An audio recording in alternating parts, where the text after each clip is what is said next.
Hello everyone, this is Pratibha Jha. Welcome to the enough family. जैसा कि आप सभी जानते हैं, हम पढ़ रहे हैं अपने बीए प्रोग्राम को, जिसमें पढ़ रहे हैं राजनीतिक विज्ञान को, जो डील करता है सेमेस्टर 1 के सिलेबस से, जो हमें डिसिप्लिन स्पेसिफिक कोर कोर्स राजनीतिक सिद्धांत एक परिचय देता है और अध्ययन सामग्री इकाई 1 इकाई 2 से डील करता है, जो मुख्य शिक्षा विद्यालय यानी दिल्ली विश्वविद्यालय द्वारा प्रोवाइड की गई है, जो राजनीतिक विज्ञान विभाग से डील करता है। राजनीतिक सिद्धांत यानी एक परिचय जो हमें बताता है, वो विषय सूची के अंतर्गत 2 यूनिट आता है। फर्स्ट यूनिट राजनीतिक सिद्धांत और उसकी प्रासंगिकता के बारे में बताता है, जो हम कर रहे हैं, यानी पॉलिटिकल थ्योरी और उसकी रिलेवेंस के बारे में बताता है, जिसके अंतर्गत कई चैप्टर्स आते हैं, जिसमें फर्स्ट चैप्टर डील करता है राजनीतिक सिद्धांत के मीनिंग से और उसके सब्जेक्ट एरिया से, यानी अर्थ और विषय क्षेत्र से, जो हमने कंप्लीट कर लिया था विथ क्वेश्चन आंसर। ठीक है, फिर हम पहुंचे थे सेकेंड चैप्टर की ओर अपनी, जो डील करता है राजनीतिक सिद्धांत के नेचर और इसके महत्व से। ये भी हमने ऑलमोस्ट ऑल कवर कर लिए थे, बस हमारा रह गया था क्वेश्चन आंसर। तो इस वीडियो में हम अपना क्वेश्चन आंसर के साथ स्टार्ट करेंगे, जिसमें पहला क्वेश्चन जो है वो कुछ इस प्रकार पूछा गया है, जिसमें पूरा चैप्टर को कंपाइलेशन किया गया है। पहला क्वेश्चन पढ़ते हैं तो देखते हैं क्या हम अच्छे पॉइंट्स लिख सकते हैं for better marks for better answer. तो पहला क्वेश्चन जो है वो राजनीतिक सिद्धांत की प्रकृति और उसके महत्व पर प्रकाश डालिए कह रहा है, यानी आपका पूरा कंपाइलेशन है चैप्टर का, शॉर्ट पॉइंट्स में लिखना पड़ेगा और एक ही क्वेश्चन के अंतर्गत 2 क्वेश्चन को इन्वॉल्व किया गया है, यानी 10 मार्क्स को आपको एक्सप्लेन करना पड़ेगा अगर आपको पूरा आंसर अच्छे तरह से एक्सप्लेन करना है, यानी 2 पार्ट्स में आपको आंसर्स करने पड़ेंगे।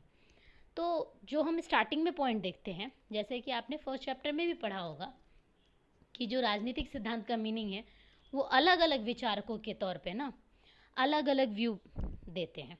किसके व्यू देते हैं? अर्थ के। राजनीतिक सिद्धांत के अर्थ अलग अलग प्रेजेंट करते हैं अलग अलग विचारक, इसलिए ना वो एक मत पे नहीं पहुंचते हैं और उनका मत अलग अलग माना जाता है। जैसे उसके अर्थ पर विचारकों में एक मत नहीं है, वैसे ही आप देख सकते हो उनके नेचर के विषय में भी विचारकों के एक मत का अभाव माना जाता है या अभाव पाया जाता है। तो कुछ ऐसे विद्वान जो थे जो राजनीतिक सिद्धांत को भिन्न विचारकों एवं दार्शनिकों के ग्रंथों के जोड़ का नाम देते हैं। मतलब जो पहले जो विचारक थे या दार्शनिक थे या अब हैं, तो उनके जो ग्रंथ हैं उन सब का जोड़ का नाम देता है एक विचारक। ठीक है, परंतु अगर हम आगे स्टडी करें तो ऐसी सोचना राजनीतिक सिद्धांत को राजनीतिक चिंतन बना देती है, एक चिंतन के रूप में विकसित कर देती है सोच को। और देखते हैं कि कुछ अन्य ने ना राजनीतिक सिद्धांत को राजनीतिक दर्शन कहा या कहने का प्रयास किया। ठीक है, और हम देखें, परंतु यहाँ यह ठीक है कि राजनीतिक सिद्धांत राजनीतिक दर्शन का एक अंश है, यानी एक पार्ट है। होल नहीं मान सकते हो आप किसी भी विषय में, होल कंट्रीब्यूशन नहीं मान सकते एक क्षेत्र का। तो उसी प्रकार, परंतु वहाँ यह भी ठीक है कि राजनीतिक सिद्धांत मात्र एक अंश है, और अंश तो अंश होता है ना, पार्ट तो पार्ट होता है, पार्ट तो होल नहीं होता, पार्ट तो पूरक होता है। किसका पूरक होता है? पार्ट पूरक होता है होल का। तो मैं बताती, पार्ट अगर है यानी सर्कल आप मान सकते हो, सर्कल, तो ये एक पार्ट, ये 2 पार्ट, ये 3 पार्ट, ये 4 पार्ट। अब मैंने एक पार्ट निकाल दिया तो पार्ट तो पूरक हो जाता है ना, कि होल का क्या है, होल से जैसे बूंद बूंद से घड़ा बनता है, वैसे ही तो पार्ट से होल बनेगा ना। तो इसी प्रकार जो मतलब विचारक है वो कहते हैं अंश तो अंश होता है और पार्ट तो होल नहीं बन सकता। और वो आगे कहते हैं कि किसी संपूर्ण वस्तु का एक अंश मात्र अंश संपूर्ण वस्तु से बड़ा नहीं होता, और अगर पार्ट है तो वो होल से कैसे बड़ा हो सकता है ना, उसका पार्ट है, होल से बड़ा तो हो ही नहीं सकता। और राजनीतिक सिद्धांत राजनीतिक दर्शन का एक हिस्सा है। और कुछ अन्य विचारक कहते हैं कि, और उनमें से अधिकांश जो अमेरिकी आधुनिकतावादी विज्ञान के प्रभाव में जो रहते हैं, वो अपनी राजनीतिक सिद्धांत पे जो उनके नेचर के बारे में बताते हैं, वो बताते हैं कि राजनीतिक विज्ञान की विशेषताएं देखते हैं। ठीक है, परंतु जहाँ यह ठीक है कि राजनीतिक सिद्धांत में विज्ञान की मात्रा सम्मिलित है, वहाँ उसमें उसका इतिहास भी शामिल है, उसकी संस्कृति भी शामिल है, उसका दर्शन भी सम्मिलित है। वो जो अमेरिकी आधुनिकतावादी विज्ञान के प्रभाव से जो भी विचारक प्रभावित है, वो बोलते हैं कि अगर राजनीतिक सिद्धांत में विज्ञान सम्मिलित है, विज्ञान की मात्रा सम्मिलित है, तो उसी प्रकार इतिहास भी तो शामिल है, उसी प्रकार संस्कृति भी तो शामिल है, उसी प्रकार दर्शन भी तो सम्मिलित है। तो अंततः राजनीतिक सिद्धांत अपनी प्रकृति में राजनीतिक विज्ञान से अत्यधिक व्यापक है। यानी जो राजनीतिक सिद्धांत है वो अपने नेचर में राजनीतिक विज्ञान से अत्यधिक व्यापक है, मतलब बहुत ज़्यादा ब्रॉड है। ठीक है, क्योंकि राजनीतिक सिद्धांत से संबंधित है, इसलिए उसके स्वरूप को राजनीतिक सिद्धांत का स्वरूप मान लेना स्वाभाविक है। यानी इन्होंने इस पॉइंट में एक्सप्लेन किया है कि राजनीति जो है वो राजनीतिक सिद्धांत से संबंधित है, इसलिए जो उसका जो स्ट्रक्चर होता है वो राजनीतिक सिद्धांत का स्ट्रक्चर मान लिया जाता है। ठीक है, परंतु इन दोनों में ना भेद है। भेद कैसा? जैसा कि जितना व्यवहार और सिद्धांत में होता है, बिहेवियर और किसी प्रिंसिपल में होता है, वैसे ही इनमें भेद पाया जाता है। ठीक है, और हम देखते हैं कि राजनीतिक सिद्धांत का व्यवहार है, बिहेवियर है, और राजनीतिक सिद्धांत राजनीति का सिद्धांत है। राजनीति का जो सिद्धांत होता है वो राजनीति का पॉलिटिक्स से संबंधित होता है, पॉलिटिक्स का प्रिंसिपल माना जाता है। ठीक है, और अगर हम देखें तो एक व्यक्ति एक समय पर या तो राजनीतिज्ञ हो सकता है, या तो मतलब जो राजनीति के बारे में ज्ञान रखता हो, या तो राजनीतिज्ञ हो सकता है, या तो राजनीति शास्त्री हो सकता है, या फिर राजनीतिक सिद्धांतवादी हो सकता है, अथवा राजनीतिक दार्शनिक हो सकता है, परंतु वह एक समय पर सब कुछ नहीं हो सकता। यानी अगर आप सारे गुण हैं आप में, ऑलराउंडर गुण है, तो एक समय पर आप एक ही चीज़ को कर सकते हो। यानी एक समय पे एक ही काम कर सकते हो ना। या तो आप मतलब अगर किसी भी एग्ज़ाम की तैयारी कर रहे हो तो एक समय पे आप एक ही सब्जेक्ट पढ़ सकते हो, या तो मैथ्स पढ़ सकते हो, या तो इंग्लिश पढ़ सकते हो, या तो हिंदी पढ़ सकते हो, या तो अपने सोशल साइंस को स्टडी कर सकते हो। तो एक समय पर सभी गुण नहीं पाए जाते हैं। या तो आप राजनीतिज्ञ हो गए, या तो राजनीतिक शास्त्री हो गए, या तो राजनीतिक सिद्धांतवादी हो सकते हो, या तो दार्शनिक हो सकते हो राजनीतिक, परंतु वह एक समय पर सब कुछ नहीं हो सकता, जैसे इसमें भी बताया गया। और ना ही इसमें से अधिकांश हो सकता है, सारी गुण नहीं लिख दो। जैसे कि एक ही समय पे आप 4-5 सब्जेक्ट नहीं पढ़ सकते, या चलो 2-3 ही सब्जेक्ट नहीं पढ़ सकते, एक समय पे एक ही सब्जेक्ट पढ़ सकते हो। उसी प्रकार एक समय पे एक ही चीज़ क्वालिटी दिखाई जा सकती है, और ना ही अधिकांश, वो नॉट मोर देन वन नहीं हो सकते। तो इसी में हम जो फर्स्ट जो क्वेश्चन आता है नेचर में, उसमें हम व्यूज़ लिख सकते हैं। और कुछ पॉइंट जो इसमें दिया गया है कि राजनीतिक सिद्धांत की प्रकृति के कुछ प्रारंभिक तत्व, जिसमें हम इसमें से कुछ पॉइंट्स ले सकते हैं। जैसे राजनीतिक सिद्धांत राजनीतिक दार्शनिकों द्वारा लिखे गए ग्रंथों से अपनी सामग्री प्राप्त करके अपने अध्ययन कोश में वृद्धि करता है। ठीक है, और मतलब जो राजनीतिक सिद्धांत है वो राजनीतिक दार्शनिकों द्वारा जो भी ग्रंथ लिखे गए हैं उससे अपनी सामग्री प्राप्त कर सकता है, सोर्सेस इकट्ठा कर सकता है, ताकि अपने जो वोकैबुलरी है, या मतलब अपनी जो शब्द कोश है, अध्ययन कोश है, उसमें वृद्धि कर सके। ठीक है, और हम देख सकते हैं कि हम ये बोल सकते हैं कि राजनीतिक सिद्धांत की अपनी विशेष प्रकृति किसी तथ्य के चिंतन से आरंभ होती है और दर्शन तक चिंतन का समग्र रूप होता है। जैसे कि राजनीतिक सिद्धांत में एक विशेष प्रकृति क्या होती है, एक विशेषता उसकी प्रकृति होती है जो किसी पर्टिकुलर चिंतन से आरंभ होती है और दर्शन उस चिंतन का समग्र रूप बन जाती है। यहाँ पे क्या बोला गया, पर्टिकुलर चिंतन से आरंभ होता है, यानी उसका प्रारंभ होता है, और फिर वो चिंतन का लास्ट में आते आते चिंतन का समग्र रूप हो जाता है। ठीक है, और राजनीतिक सिद्धांत जो है ना, किसी तथ्य की मात्र व्याख्या नहीं करता है, आप नेचर में लिख सकते हो, उसका वर्णन नहीं करता है, बल्कि वो तो उस तथ्य का विश्लेषण भी करता है, उसकी समीक्षा भी करता है, उसकी छानबीन भी करता है, यानी ऑलराउंडर चीज़ें करता है। अगर मतलब जैसे कि आपने शोज़ देखे होंगे CID, तो सब चीज़ जो रोल निभाते हैं प्रद्युम्न, तो वो सब चीज़ करते हैं, और उसके जितने भी कैरेक्टर हैं तो वो सब चीज़ किया जाता है राजनीतिक सिद्धांत द्वारा, ठीक है। सिर्फ उसकी व्याख्या या वर्णन तक सीमित नहीं है राजनीतिक सिद्धांत का नेचर, ठीक है। अब फिर हम देख सकते हैं कि अगर हम प्रकृति की बात करें तो विवरण से हमें यह जानना कठिन नहीं है कि राजनीतिक सिद्धांत की प्रकृति में ना हिस्ट्री का और दर्शन का और विज्ञान के अंश अपनी अपनी समांतरण मात्रा में दिखाई गई है। और दूसरे शब्दों में हम कह सकते हैं कि राजनीतिक सिद्धांत की प्रकृति इतिहास, दर्शन तथा विज्ञान के आभार से मुक्त नहीं होती। मतलब इसमें ऐतिहासिक संदर्भ भी सम्मिलित है और इसमें वैज्ञानिकता भी सम्मिलित है और यहाँ पे दर्शन भी सम्मिलित है। तो हम इस प्रकार अपने आंसर्स को लिख सकते हैं। अब आते हैं हम इसके इम्पोर्टेंस के बारे में। एक मिनट। तो अगर हम इम्पोर्टेंस की बात करें कि राजनीतिक सिद्धांत को पूर्ण रूप से ना राजनीतिक दर्शन या पूर्ण राजनीतिक विज्ञान नहीं कह सकते। मैंने जैसा आपको बताया, होल में जो कंट्रीब्यूशन होता है वो इस अगर फील्ड में हम देखें तो हिस्ट्री का भी होगा, विज्ञान का भी होगा, ठीक है, दर्शन का भी होगा और बहुत सारी चीज़ों का होगा। तो इसी प्रकार ना हम पूर्ण राजनीतिक दर्शन या पूर्ण राजनीतिक विज्ञान नहीं कह सकते। यह अंशतः दर्शन है, अंशतः विज्ञान है और यह विज्ञान समाजशास्त्र की कसौटियों पर खड़ा उतारने वाला विज्ञान है, न कि ऐसा विज्ञान जिसमें सभी प्रकार के नियमों की जांच करके उन्हें सिद्ध किया जा सकता है। कि ये सिर्फ जो आप सिर्फ व्याख्या करता है या जांच करता है, ये सब चीज़ें नहीं है। ये सोसाइटी की जो चीज़ें होती है ना, यानी समाजशास्त्र की जो कसौटियाँ होती है ना, उस पर खड़ा उतरने वाला विज्ञान माना जाता है।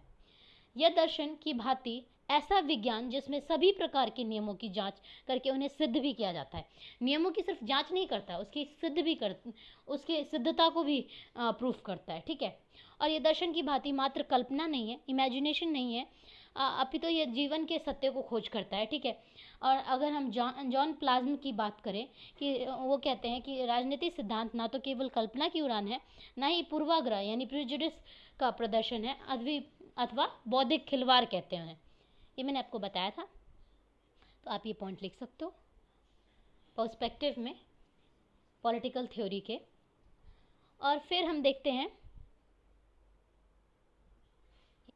और आगे आप ट्रेस के व्यू को भी देख सकते हो, जो अलग एक दार्शनिक ही हैं या विचारक ही हैं।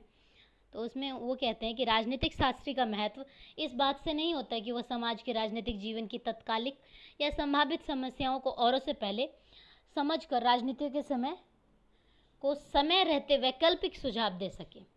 यानी जो राजनीतिक शास्त्री होता है उसका महत्व ना इस बात से माना जाता है कि समाज के जो राजनीतिक जीवन से जो तत्कालिक समस्याएं हैं वो औरों से पहले उन पर प्रदर्शित करना चाहिए, उनके सामने विकल्प देना चाहिए, सॉल्यूशन देना चाहिए प्रॉब्लम्स के, ठीक है। और वो कहते हैं कि राजनीतिक सिद्धांत लक्ष्यधार वाक्यों का जाल नहीं है, अपितु ज्ञान का सुदृढ़ आधार है। और ये सब किस में आ रहा है? ये सब आ रहा है उसके इम्पोर्टेंस में। तो इम्पोर्टेंस तो ज्ञान तो हमें लेना पड़ेगा ना राजनीतिक सिद्धांत के बारे में। और फिर देखते हैं ज्ञान की प्राप्ति का अमुक क्रमबद्ध तरीका है तथा भावी समझ की रूपरेखा को बनाता है, ठीक है। इसमें संदेह नहीं है कि राजनीतिक सिद्धांत एक विज्ञान के साथ साथ एक इतिहास दर्शन भी है। इतिहास के नाते राजनीतिक सिद्धांत घटनांश नहीं है, एक घटनाक्रम है या अंश एक संपूर्णता है।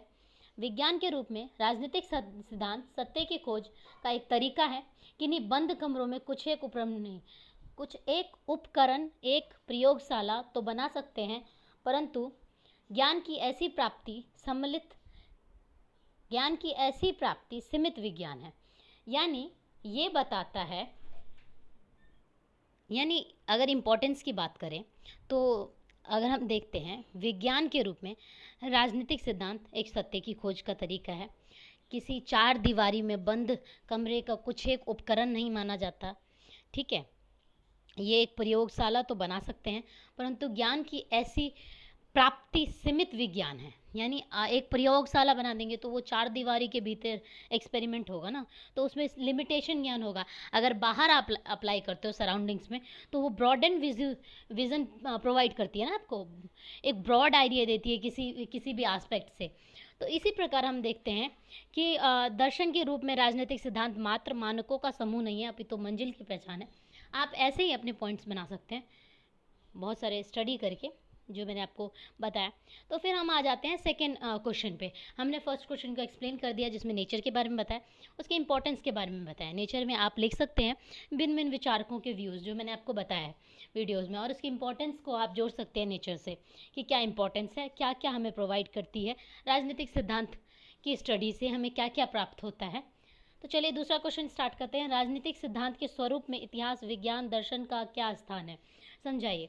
तो जैसे कि फर्स्ट क्वेश्चन में मैंने आपको बताया कि ये होल पार्ट अपना रोल निभाते हैं, यानी पार्ट पार्ट वाइज अपना रोल निभाते हैं, फिर एक होल स्टडी किया जाता है राजनीतिक सिद्धांत का, ठीक है। तो इसी प्रकार आप इसमें लिख सकते हैं कि मतलब एक ऐतिहासिक संदर्भ में आप राजनीतिक सिद्धांत को दर्शा सकते हैं कि ऐतिहासिक संदर्भ में ना, इतिहास के बिना राजनीतिक सिद्धांत नींव के बिना ढांचा होता है। और इसमें आप व्यूज़ लिख सकते हो ये पॉलिटिकल थिंकर्स के। पहले इंट्रोडक्शन में तो आप ये लिखेंगे कि राजनीतिक सिद्धांत होता क्या है, फिर उसकी प्रकृति को थोड़ा बता देंगे, थोड़ा नेचर को बता देंगे, फिर राजनीतिक सिद्धांत के ऐतिहासिक संदर्भ को बताएंगे, फिर हमारा आ जाता है फिर राजनीतिक सिद्धांत की वैज्ञानिकता को बताएंगे। वैज्ञानिकता यानी विज्ञान के पर्सपेक्टिव से राजनीतिक सिद्धांत को क्या माना जाता है, यानी राजनीतिक सिद्धांत को यदि अगर इतिहास बेस प्रदान करता है ना, तो उसी प्रकार जो हमारा साइंटिफिक स्टडी करते हैं ना हम अगर राजनीतिक सिद्धांत का, तो वो एक कार्य पद्धति की एक विशेष विधि प्रोवाइड करता है। और अंततः विज्ञान के बिना राजनीतिक सिद्धांत व्यर्थ है, यानी सबका रोल इम्पोर्टेंस है और सबका अलग अलग रोल, जो अलग अलग सब्जेक्ट का रोल है जो राजनीतिक सिद्धांत में देखने को मिलता है, वो एक इम्पॉर्टेंट रोल निभाता है और पार्ट से होल को पूरक बनाता है, एक दूसरे की पूरक है ये सारे सब्जेक्ट, तभी हम राजनीतिक सिद्धांत को स्टडी कर सकते हैं। और राजनीतिक सिद्धांत एवं दर्शन के बारे में हमने क्या पढ़ा था कि अगर यदि इतिहास सिद्धांत को ना बेस प्रोवाइड करता है और विज्ञान उसको कार्य पद्धति देता है, उसी प्रकार दर्शन जो है ना राजनीतिक सिद्धांत को एक एम देता है, एक लक्ष्य देता है, एक उद्देश्य देता है, एक मंजिल। अगर आपने देखा होगा कि अगर विदाउट बेस आप पूरा महल तो बना नहीं सकते, या कोई घर तो बना नहीं सकते, तो उसी प्रकार ना ये इमारत के लिए ढांचा या नींव प्रोवाइड करती है और उसे बनाने का विशेष तरीका तथा स्वयं उस इमारत की संरचना उस भवन के प्रमुख अंग होते हैं। तो एक विशेष नींव प्रदान करती है और मतलब विशेष तरीका देती है और उस इमारत की संरचना को बताने में ये प्रमुख अंग का रोल निभाती है, ठीक है। तो सारा आप कंपाइलेशन कर सकते हो।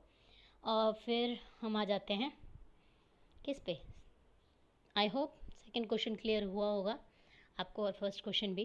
थर्ड क्वेश्चन पे आ जाते हैं, राजनीतिक सिद्धांत के अध्ययन की क्या उपयोगिता है। अब इसमें फिर वही आ जाता है कि इम्पोर्टेंस के बारे में कि हमें राजनीतिक सिद्धांत क्यों पढ़ना चाहिए, क्या इम्पोर्टेंस है।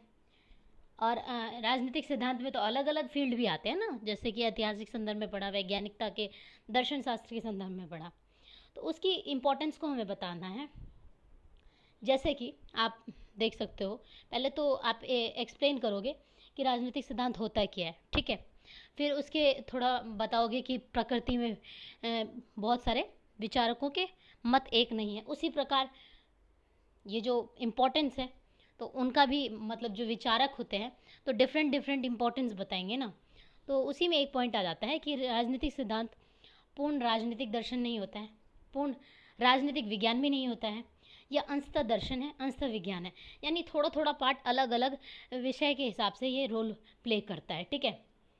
और ये जो हमें एक फ्यूचर में जो चीज़ें होने वाली है उसका व्यू प्रोवाइड करता है और ये हमें बताता है कि जो हमारा पीछे की चीज़ें हो रखी है उसके सुधारों को बारे में बताता है, एक्सप्लेनेशन देता है, सॉल्यूशन देता है बहुत सारे प्रॉब्लम का, ठीक है।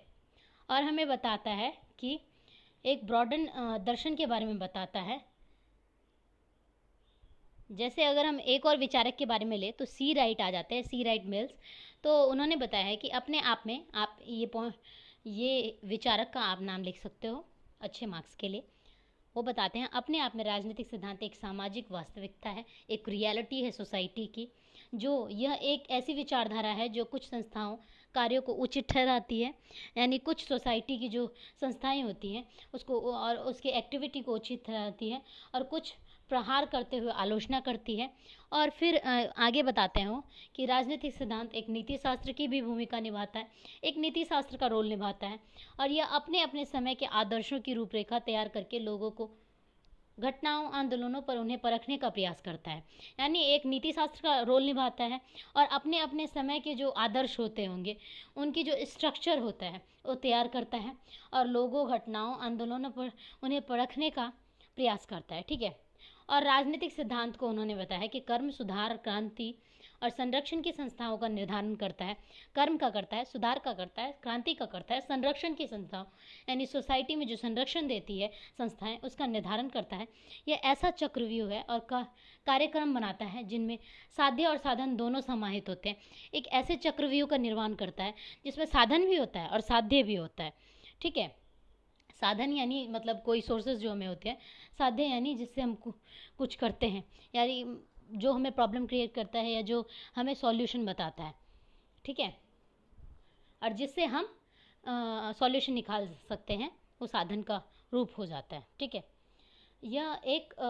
यह ऐतिहासिक मानदंडों का निर्माण करती है, ऐतिहासिक रूप में मापदंडों का निर्माण करती है, मतलब बहुत सारे चीज़ें प्रोवाइड करती है जिससे हम किसी भी चीज़ को नाप सकते हैं या किसी भी चीज़ को परख सकते हैं, जिनके आधार पर आदर्शों को प्राप्त और उन्हें पाने के बाद उनका अनुरक्षण संभव हो सके।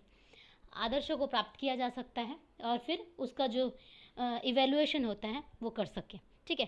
फिर 4th पॉइंट पे आ जाते हैं। राजनीतिक सिद्धांत में हम मनुष्य, समाज और इतिहास के सिद्धांतों का अध्ययन करते हैं।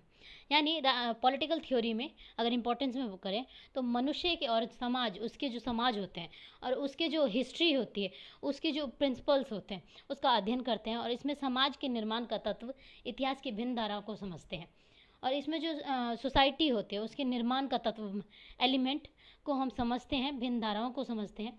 तो एट द एंड हम कंक्लूजन में कह सकते हैं कि राजनीतिक सिद्धांत राजनीतिक व्यवस्था का एक प्रतिमान बनाता है तथा राजनीतिक आंकड़ों के विधिवत संग्रह और विश्लेषण के लिए आवश्यक निर्देशन प्रदान करता है। यानी ये जो डिफरेंट आंकड़े होते हैं उसका एक मतलब संग्रहण करता है, यानी इकट्ठा करता है और उसको इवैल्यूएशन देता है, और एक विज्ञान के रूप में राजनीतिक वास्तविकताओं पर बिना कोई प्रत्यक्ष अथवा परोक्ष टिप्पणी किए उनका विवरण प्रदान करता है। यानी मतलब जो राजनीतिक वास्तविकता है, रियलिटी है जो मतलब आजकल की, तो उस पर परोक्ष भी नहीं देता और प्रत्यक्ष भी टिप्पणी नहीं देता, बल्कि विवरण देता है, और आप पे निर्भर करता है कि आप कैसे जस्टिफाई करेंगे उसको, नेगेटिव वे में लेंगे या पॉजिटिव वे में। ठीक है। यह दर्शन के रूप में राजनीतिक सिद्धांत सभी के बेहतर जीवन के लिए उनके इतिहास से सीखते हुए उचित व्यवहार के नियम सुझाता है। और दर्शन के रूप में ये मतलब सभी के बेहतर के जीवन के लिए, मतलब अच्छी लाइफ स्टाइल के लिए उनके इतिहास से सीखते हुए एक उचित व्यवहार के नियम सुझाता है। 3rd क्वेश्चन हो चुका है।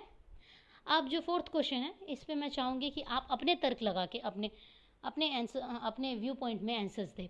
क्या आप इस कथन से सहमत है कि राजनीतिक सिद्धांत राजनीतिक जीवन का इतिहास, विज्ञान व दर्शन है? तर्क सहित अपना उत्तर दीजिए। मैंने आपको बता दिया है, फर्स्ट क्वेश्चन में भी, सेकंड, थर्ड क्वेश्चन में भी, तीनों में थोड़े थोड़े पॉइंट्स आए हैं, और आप बाकी इस 4th क्वेश्चन को मैं आप पे छोड़ती हूँ कि अपने व्यू पॉइंट्स दीजिए। मेरे हिसाब से तो यस है, क्योंकि पार्ट से होल बनता है, बिना पार्ट के होल नहीं बन सकता। आई होप आपको वीडियो क्लियर होगी, आंसर्स क्लियर होंगे, क्वेश्चंस क्लियर हो गए होंगे। I hope you will like the video and subscribe the channel. तो ये चैप्टर कंप्लीट होता है विथ क्वेश्चन आंसर। मिलते हैं अगली वीडियो में, नेक्स्ट वीडियो में, नेक्स्ट चैप्टर्स के साथ और नेक्स्ट सब टॉपिक के साथ। ठीक है, थैंक यू, बाय बाय।